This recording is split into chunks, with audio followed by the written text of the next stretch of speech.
बिस्मिल्लाहिर्रहमानिर्रहीम। दोस्तों अस्सलाम वालेकुम। दोस्तों, हज़रत शेख सादी रहमतुल्लाह अलैह बयान करते हैं कि हज़रत ईसा अलैहिस्सलाम के ज़माने में इस सरकश और फासिक व फाजिर शख्स मखलूक खुदा के लिए बाइसे अज़ाब था। उस शख्स का तमाम वक्त लोगों को तंग करने में गुज़रता था। होश संभालने से लेकर बुढ़ापे तक उसने कोई भी नेक काम नहीं किया था। इसके इन गुनाहों और बदकारियों के बायस लोग उसकी जानिब देखना भी गवारा नहीं करते थे। अगर वो कहीं नज़र आ भी जाता तो उसके पास से गुज़रते हुए उन्हें खौफ आता था।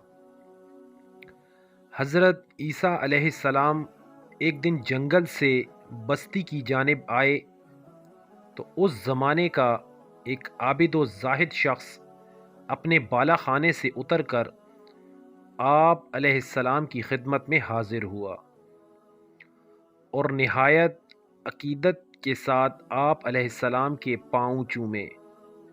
और वो फाजिर शख्स ये सब देख रहा था। उसने एक आबिद व ज़ाहिद शख्स को ऐसी अकीदत से हज़रत ईसा अलैहिस्सलाम के पाँव चूमते देखा तो ये एहसास उसके दिल में नश्तर की मानंद चुभा कि एक मैं हूँ जिसका नाम लेना कोई गवारा नहीं करता, और एक ये अल्लाह का बंदा है कि बड़े बड़े आबिद व ज़ाहिद उसके पाँव चूम रहे हैं। वो फाजिर शख्स इस ख्याल के आते ही रोने लगा और रोते रोते उस पर रकत तारी हो गई। उसने अल्लाह अज़्ज़वजल की बारगाह में अपने गुनाहों की सदके दिल से माफ़ी मांगी, और फिर जब उस आबिद व ज़ाहिद शख्स ने उसको यूं गिरिया करते देखा तो गुस्से में कहा कि ये मरदूद यहाँ कहाँ से आ गया, इसका यहाँ क्या काम, ये दोज़ख का ईंधन बनेगा। ये तो बदकार है, और ऐसा बदकार है कि दोज़ख भी इससे पनाह मांगती होगी।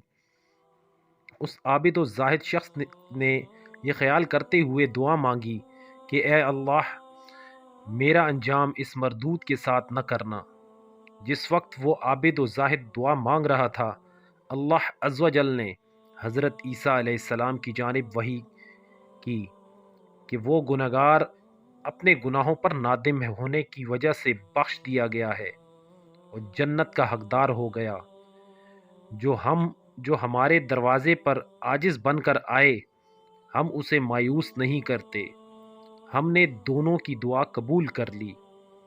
और उस आबिद व ज़ाहिद ने दुआ मांगी थी कि उसका हशर उसके साथ न हो, इसलिए उसका मकाम जन्नत की बजाय दोज़ख है। उसने गरूर करके अपने तमाम आमाल बर्बाद कर दिए। मकसूद बयान हज़रत शेख सादी रहमतुल्लाह अलैह इस हकायत में बयान करते हैं कि अल्लाह अज़्ज़वजल की ज़ात से कुछ बईद नहीं कि वो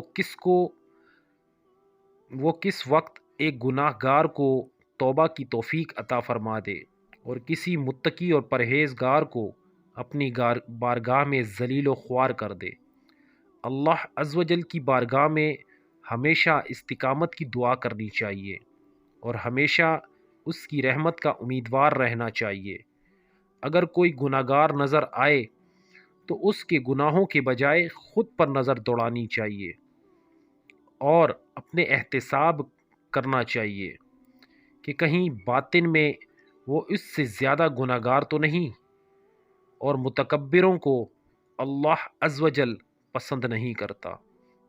दोस्तों, अगर वीडियो अच्छी लगी हो तो लाइक और शेयर ज़रूर कीजिएगा, शायद किसी को फ़ायदा हो जाए। वस्सलाम।